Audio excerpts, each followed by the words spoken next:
जय हिंद मेरे विद्वान साथियों, मैं रितेश आपका कॉन्सेप्ट एक्सपर्ट क्लासेज में हार्दिक स्वागत करता हूं।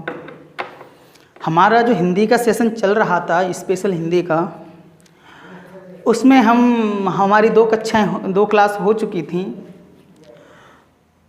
हमारी दो क्लास जो भाषा के ऊपर थी, हम धीरे धीरे बढ़ रहे थे लेवल को बढ़ाते हुए। तो आज हम जो पीछे से रिलेट करते हुए, पिछली क्लास को रिलेट करते हुए हम पढ़ेंगे। हमने भाषा के ऊपर चर्चा की थी।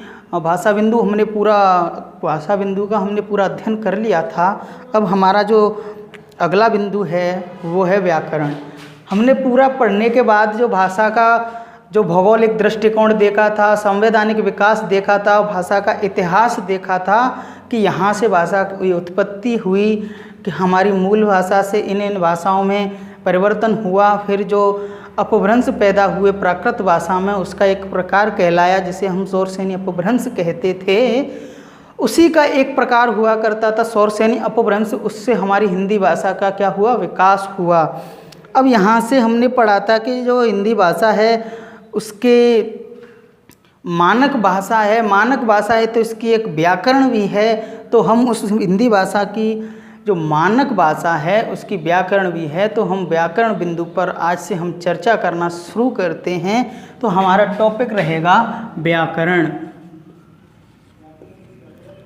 अब हम व्याकरण में घुस चुके हैं। इसमें हमारे पास कोई हम स्पेशल बिंदु नहीं पढ़ रहे हैं। हम यहाँ से धीरे धीरे बिंदु को खुद टॉपिक से संबंधित करते हुए हम बिंदु पर आएंगे। तो हमारे पहले हम सीखते हैं व्याकरण। व्याकरण है क्या? व्याकरण शब्द लिख दिया, इसी शब्द में इसका अर्थ छुपा हुआ है। अगर हम इसको देखें तो ये किन तीन शब्दों से बना हुआ है? ये वी प्लस आ प्लस करण, ये तीन शब्दों से मिलकर बना है व्याकरण। और जिसका शाब्दिक अर्थ होता है किसी चीज़ को भली भांति समझना। क्या होता है? भली भांति समझना।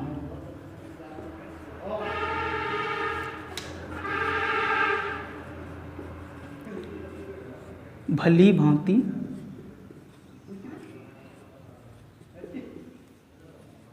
समझना। अब देखिएगा, आपने हमारा थंबनेल देखा होगा। स्पेशल हिंदी की क्लास है जो आपकी यूपी के जो पुलिस के एग्ज़ाम हैं, जेल वार्डन की एग्ज़ाम है, यूपी लेखपाल है, यूपी एसआई है। तो हमें जो सारा सिलेबस कवर करना है और जो यूपी एसआई की सिलेबस होता है उसमें संपूर्ण व्याकरण बिंदु दे रखा होता है। तो हमें कोई सा भी टॉपिक नहीं छोड़ना है। हम बिल्कुल निचले स्तर से हम आपको उच्च स्तर तक लेके जाएंगे। यहाँ आपकी रीट की क्लास के लिए भी आपको जो हिंदी उपयोगी रहेगी। हम आगे चल के इसमें शिक्षण विधियों की भी क्लास आपकी लगवाएंगे। पहले हम हिंदी के जो हमारा सिलेबस है उसको कवर करेंगे, क्योंकि कुछ बच्चों के कमेंट आ रहे थे कि हमारा जो जेल वार्डन का एग्ज़ाम है उसकी डेट आ चुकी है, तो कृपया आप कोर्स को जल्दी कराएं। तो मैं उनसे कह दूं कि यहाँ जल्दी कुछ भी नहीं होता। हाँ, ये वादा है कि हम क्लास का समय और बढ़ा सकते हैं जिससे कि आपके सिलेबस को कवर करा दिया जाए। बाकी यहाँ जल्दी का ऑप्शन है ही नहीं, क्योंकि हम चीज़ों को पूरा पढ़ाते हैं। ये नहीं कि एक टॉपिक छोड़ दिया, ये यूपीएसआई के लिए ज़्यादा महत्वपूर्ण है और हमें कोर्स कराना है यूपी जेल वार्डन का, क्योंकि यूपी जेल वार्डन की परीक्षा आने वाली है। तो हम ऐसा नहीं करेंगे। हम सारी चीज़ों को कवर करते हुए चलेंगे, भले ही क्लास का टाइम हमें और बढ़ाना पड़ जाए, लेकिन हम जल्दबाजी नहीं करेंगे। क्लास का समय बढ़ जाएगा तो ऑफिशियली हम पेपर के समय तक अपना कोर्स पूरा कर लेंगे। हमारे पेपर के अभी 100 के करीब दिन हैं, तो हम आराम से अपनी हिंदी के जो सिलेबस है उसको कवर कर सकते हैं। तो जो व्याकरण है उसका जो व्याकरण किन तीन शब्दों से मिलकर बना है? वे प्लस आ प्लस करण, जिसका शाब्दिक अर्थ होता है भली भांति समझना। अब जो व्याकरण है वो एक पुस्तक कह लो, एक कृति कह लो, या पाणिनि जी के अनुसार इसे एक ग्रंथ कह लो, या एक रचना कह लो। कि व्याकरण एक ऐसी पुस्तक या कृति या ग्रंथ या रचना है जिसके द्वारा हम भाषा को शुद्ध लिखना,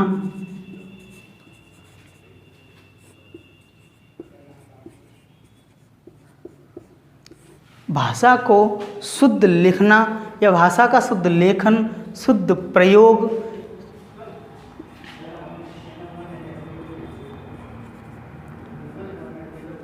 शुद्ध लेखन या लिखना, शुद्ध प्रयोग व देखिए जो हमारी व्याकरण है वो क्या है, एक पुस्तक मान लीजिए, एक कृति मान लीजिए। पाणिनि जी ने इसको ग्रंथ कहा था कि व्याकरण एक ग्रंथ है, तो ग्रंथ मान लीजिए, रचना मान लीजिए कि व्याकरण एक ऐसी पुस्तक कह लो या ग्रंथ कह लो या कृति कह लो या रचना कह लो, ऐसी पुस्तक है जो हमें शुद्ध लिखना, प्रयोग करना और शुद्ध उच्चारण सिखाती है। जो हमारी व्याकरण है वो हमें भाषा का शुद्ध लेखन, हमें कौन सा शब्द कहाँ प्रयोग करना है वो, और हमें उच्चारण यानी बोलने का तरीका सिखाती है। अब बात करें हम कि व्याकरण के हम पढ़ेंगे कैसे, तो व्याकरण के जो 3 अंग होते हैं वो कौन कौन से होते हैं। पहला होता है वर्ण, दूसरा होता है शब्द, और तीसरा क्या होता है, वाक्य। तीसरा क्या होता है, वाक्य। अब देखिए हम वर्ण, शब्द, वाक्य जो इसके 3 अंग होते हैं, मैं यहाँ पे लिख देता हूँ कि व्याकरण के 3 अंग होते हैं और वो कौन कौन से होते हैं, वर्ण, शब्द, वाक्य। जहाँ हम वर्ण को पढ़ेंगे वर्ण विचार में, वर्ण को पढ़ेंगे हम वर्ण विचार में, शब्द को पढ़ेंगे हम शब्द विचार में, शब्द विचार में, और वाक्य को पढ़ेंगे हम वाक्य विचार में, वाक्य विचार में। अब देखिएगा, अब वर्ण विचार में पढ़ेंगे तो ये वर्ण विचार है क्या। ठीक है, आपने यहाँ से सब चीज़ सीख ली होगी कि व्याकरण वे प्लस आ प्लस करण से मिलकर बना है, जिसका शाब्दिक अर्थ होता है भली भांति समझना। और जो व्याकरण है उसकी परिभाषा कैसे दी जाती है, कैसे है कि व्याकरण एक पुस्तक है या कृति कह लो या पाणिनि जी के अनुसार ग्रंथ कह लो या रचना कह लो, कि ऐसी रचना है जिससे हम शुद्ध लिखना, शुद्ध लेखन, भाषा का शुद्ध लेखन, शुद्ध प्रयोग और शुद्ध उच्चारण करना सीखते हैं, उसे व्याकरण कहते हैं। और व्याकरण के 3 अंग होते हैं, वर्ण, शब्द और वाक्य। हम वर्ण को वर्ण विचार में पढ़ेंगे, शब्द को शब्द विचार में पढ़ेंगे, वाक्य को वाक्य विचार में पढ़ेंगे, तो हमारा जो प्रथम बिंदु रहेगा वो रहेगा वर्ण विचार। ठीक है, तो हम अपने पहले बिंदु पर चलते हैं, वर्ण विचार। हमारा जो पहला बिंदु है वो है वर्ण विचार। ठीक है, वर्ण विचार।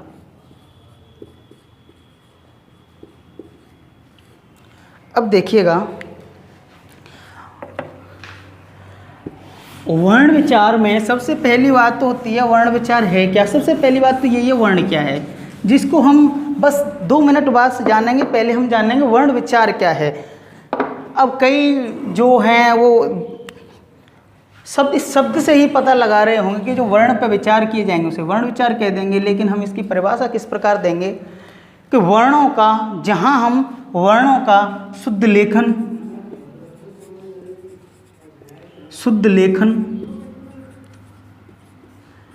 शुद्ध प्रयोग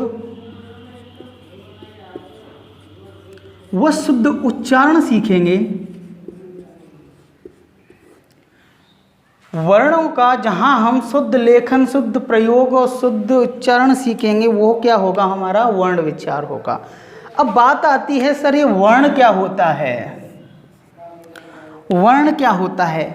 अब देखिए मैं आपको बता दूं कि जब वर्ण को जानने से पहले हमको जानना है ध्वनि क्या होती है। अगर हम ध्वनि को जान गए तो हम कह सकते हैं कि वर्ण क्या होता है। तो हम जो बोल रहे हैं वो क्या है, ध्वनि।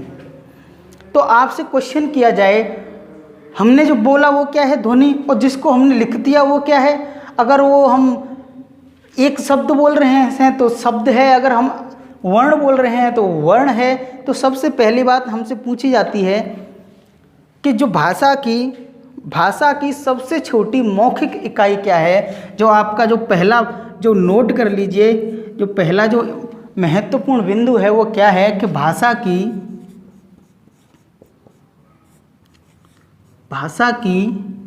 सबसे छोटी मौखिक इकाई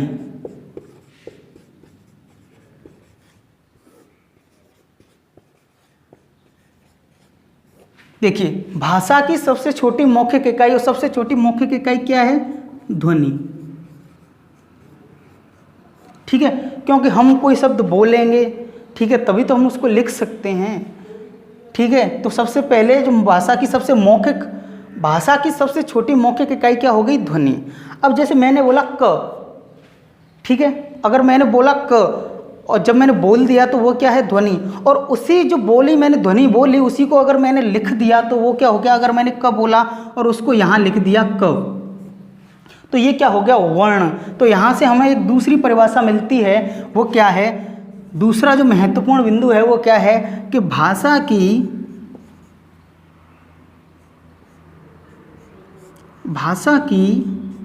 सबसे छोटी लिखित इकाई। देखिए, भाषा की सबसे छोटी मौखिक इकाई हमारी ध्वनि थी और हमने ध्वनि जो बोली उसको यहाँ पर लिख दिया, तो ये क्या हो गया? वर्ण। तो भाषा की सबसे छोटी लिखित इकाई क्या हो गई? वर्ण। ठीक है, अब देखिए, अगर हमने ये एक वर्ण बोला तो ये वर्ण, हमने छोटी इकाई वर्ण लिख दी। अब देखिए, तीसरा जो आपका महत्वपूर्ण बिंदु है कि भाषा की सबसे छोटी अर्थ के आधार पर सबसे छोटी इकाई। भाषा की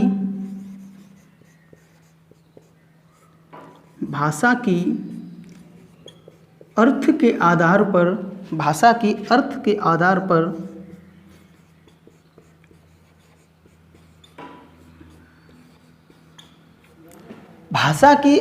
आधार पर एक बार कंप्यूटर टीम से निवेदन है, देखिए नीचे वाला दिख रहा है या नहीं। कंप्यूटर महोदय आइए एक बार देखिए बोर्ड पर ये दिख रहा है या नहीं, नीचे वाली लाइन। जो भाषा की अर्थ के आधार पर जो छोटी इकाई है,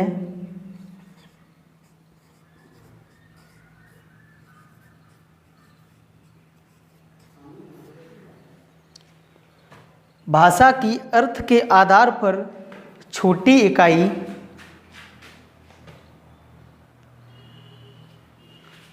भाषा की अर्थ के आधार पर छोटी इकाई, यहाँ से दिख नहीं रहा है, मैं इसको ऊपर लिख देता हूँ। पहले आप इसी का स्क्रीनशॉट ले लीजिए। तो आपने इसका स्क्रीनशॉट ले लिया होगा कि जो भाषा की सबसे छोटी इकाई क्या हो गई? मौखिक इकाई ध्वनि। और भाषा की सबसे छोटी लिखित इकाई क्या हो गई? वर्ण। अब मैं इसको ऊपर से मिटा देता हूँ यहाँ से।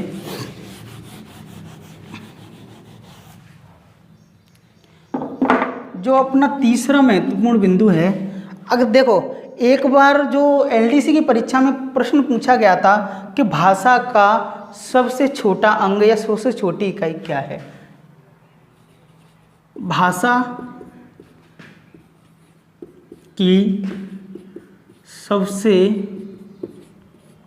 छोटी इकाई या अंग क्या है? देखिए, बहुत से बच्चों ने यहाँ देखो, ना तो यहाँ मौखिक दे रखा ना यहाँ लिखित दे रखा। ठीक है, अब क्वेश्चन सीधा पूछ लिया गया है कि भाषा की सबसे छोटी इकाई या अंग क्या है। तो मैंने आपको बताया था कि व्याकरण के 3 अंग होते थे। पहला वर्ण, शब्द और वाक्य। वाक्य में शब्दों से मिलकर बना होता है और शब्द वर्णों से मिलकर बने होते हैं और वर्ण अकेला होता है। तो सबसे छोटा क्या हो गया? अंग। यहाँ पर कई बच्चे ध्वनि भी करके आए थे, लेकिन एनसीईआरटी के हिसाब से जो भर्ती बोर्ड है उसने क्या सही माना था, इसका आंसर सही माना था वर्ण। तो हमें भी यही मानना है कि जो इसकी सबसे छोटी इकाई है, भाषा की सबसे छोटी इकाई क्या है? वर्ण। अगर क्वेश्चन पूछा जाता है कि भाषा की सबसे छोटी मौखिक इकाई ध्वनि, सबसे छोटी लिखित इकाई वर्ण, अगर मौखिक लिखित कुछ भी नहीं दे रखा हो तो हमें क्या करना है? वर्ण। और हमें इसी प्रकार पढ़ना है, सारी चीज़ों को एक एक तरीके से बिल्कुल पारदर्शिता से पढ़ना है कि हमें कहीं बिल्कुल भी गलत ना पड़ जाएं कि अगर हम ये क्वेश्चन नहीं पढ़ते, अगर ये क्वेश्चन आ जाता तो हम ध्वनि भी करके आ सकते थे, वर्ण भी करके आ सकते थे। अब हमने ये क्वेश्चन किया कि अगर ना मौखिक दिया जाए ना लिखित दिया जाए तो हम क्या करके आएंगे? वर्ण करके आएंगे। हमारा जो फोर्थ है महत्वपूर्ण बिंदु है वो है कि भाषा की अर्थ के आधार पर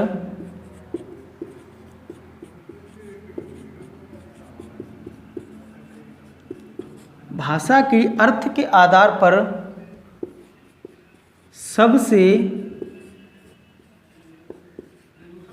छोटी इकाई, तो भाषा की अर्थ के आधार पर सबसे छोटी इकाई क्या मानी जाएगी? आपकी शब्द। देखिए मैंने लिखा क, क्या इसका कोई अर्थ होता है? नहीं। एक विद्यार्थी ने मुझसे पूछा सर आ, इसका अर्थ नहीं माना जाता है। हमने उसकी बात मानी, उसने कह दिया अ इसका अर्थ नहीं माना जाता है, तो उसने कह दिया फिर सर भाषा के अर्थ के आधार पर सबसे छोटी इकाई क्या होगी? वर्ण। लेकिन मैं उस विद्यार्थी को बता दूं कि जो आ है वो क्या है?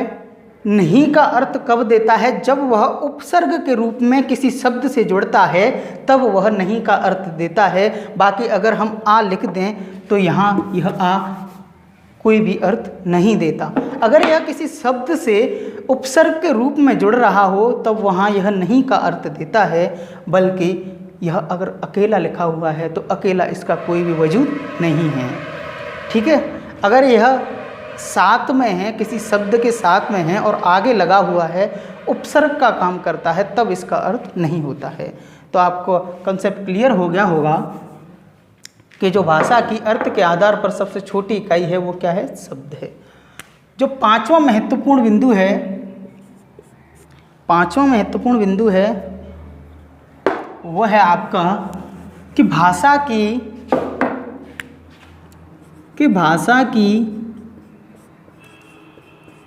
भाव के आधार पर, भाषा की भाव के आधार पर, भाषा की भाव के आधार पर सबसे छोटी इकाई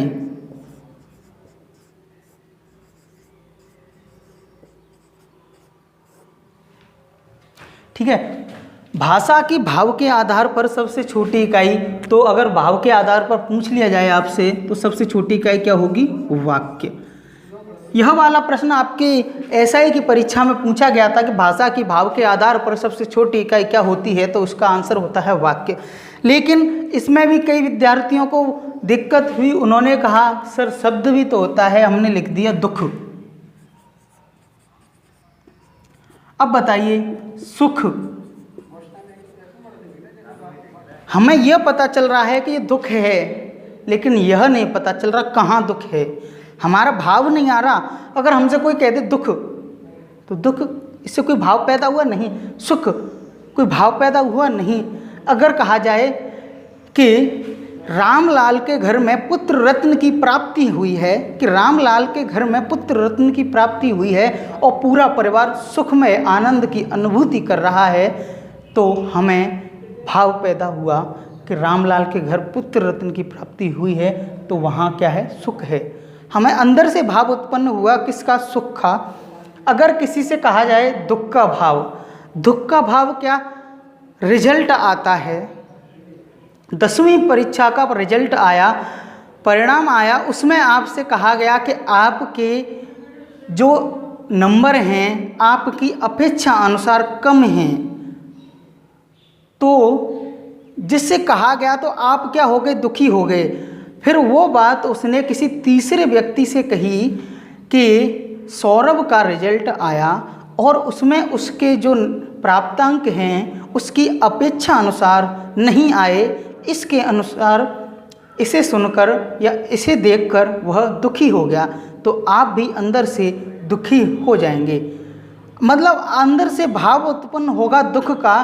तो आपको पता चल गया यहाँ से कि जो दुख और सुख का भाव है वो कब पैदा होता है, जब पूरा वाक्य आपसे कहा जाए। अगर आपसे सीधा कहा जाए दुख, तो क्या आप समझोगे? नहीं।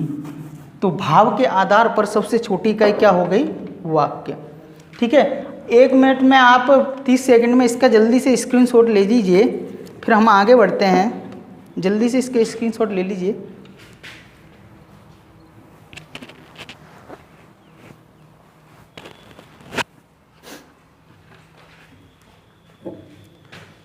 स्क्रीनशॉट आपने ले लिया होगा। हम आगे का बिंदु शुरू करते हैं।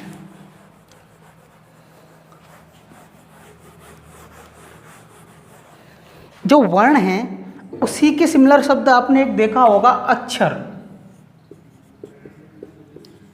यहाँ आपके सारे डाउट खुद ही क्लियर होते जाएंगे कि एक वर्ण होता है, एक अक्षर होता है, और हम अक्षर और वर्ण में पहचान नहीं कर पाते। हम अक्षर को वर्ण कह देते हैं, वर्ण को अक्षर कह देते हैं। लेकिन आज मैं इसमें आपको अंतर बताऊंगा कि इसमें क्या अंतर होता है। अक्षर वे शब्द होते हैं, मैं इसकी परिभाषा लिखा देता हूं कि अक्षर वे शब्द होते हैं, इसमें सब कुछ शब्द भी आते हैं, कुछ वर्ण भी आते हैं। मैं आपको बता दूं कि जो अक्षर हैं सभी वर्ण अक्षर होते हैं, सभी वर्ण अक्षर होते हैं।